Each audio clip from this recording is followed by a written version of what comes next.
జియో ఆ నేమ్లోనే ఉంది. జియో అంటే జార్జియాలో ఫస్ట్ 3 లెటర్స్ని, మెడిసిన్‌లో లాస్ట్ 4 లెటర్స్ని తీసుకొని జియో మెడి. అంటే it is only exclusive medical university. జార్జియాలో మెడిసిన్ అనేది ఎంత సింప్లెస్ట్ ఫార్మాట్ అనేది ఇంకా చాలా మందికి అర్థం అవ్వట్లేదండి. ఎంత సింప్లెస్ట్ ఫార్మాట్ అంటే ఇక్కడ కాంపిటీషన్‌లో అసలు ఎన్ని లాంగ్ జంప్స్ చేస్తే మనకి ఇక్కడ సీట్ దొరుకుతదన్న విషయాన్ని పక్కకు పెట్టి, ఎంత డబ్బు పెట్టి మనము ఈ ఎన్ఆర్ఐ కోటా సీట్లు తీసుకుంటే కష్టమన్న విషయాన్ని ఇంకా మన మన జనాలు, మన స్టూడెంట్స్ ఎవరు కూడా అదే దానిలో ఉన్నారు. ఫ్రీ సీటా, పెయిడ్ సీటా, ఫ్రీ సీటా, కానీ ఎంబీబీఎస్ అబ్రాడ్ అన్న విషయంలో కరెక్ట్ అవగాహన ఇంకా చాలా మందికి రావట్లేదు. స్టూడెంట్స్ని అక్కడికి పంపించిన తర్వాత అక్కడ మన స్టూడెంట్స్ని చూసుకోవడానికి ఎవరైనా ఉంటారా లేదా అన్న దానికి సమాధానంగా యూనివర్సిటీ జీఎండీలో హరీష్ కుమార్ కావచ్చు.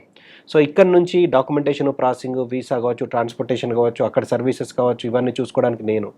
ఆ విధంగా సక్సెస్ అయిన స్టోరీస్, సక్సెస్ అయిన స్టూడెంట్స్ని కూడా ఈ మన మీడియా ద్వారా ఇంట్రడ్యూస్ చేయడము. ఎందుకంటే ఒక సక్సెస్ స్టోరీ అనేది మోర్ దెన్ దిస్.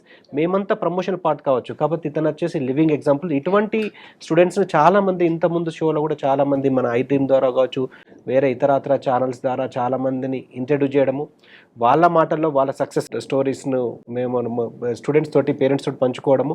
అందులో మాకు కూడా చాలా నాలెడ్జ్ వస్తుంది. అంటే స్టూడెంట్స్ని జార్జియా జియోమెడి పంపిస్తే ఖచ్చితంగా సక్సెస్ అవుతాడు అన్న దానికి ఒక నిదర్శనం ఉన్నది. యాక్చువల్గా ఈ షో ఇంకొక 1 అవర్ ముందు ఉండాల్సింది, కానీ ఆ 1 అవర్ నుంచి ఇతని సక్సెస్ స్టోరీస్ విన్న తర్వాత, అంటే ఇదంతా లైవ్ ఎగ్జాంపుల్ చూసిన కదా, ప్లాబ్ ఎక్స్పీరియన్సెస్ అంటే సింపుల్గా ఎంబీబీఎస్ అక్కడ చేసిండు. సింపుల్ అండి.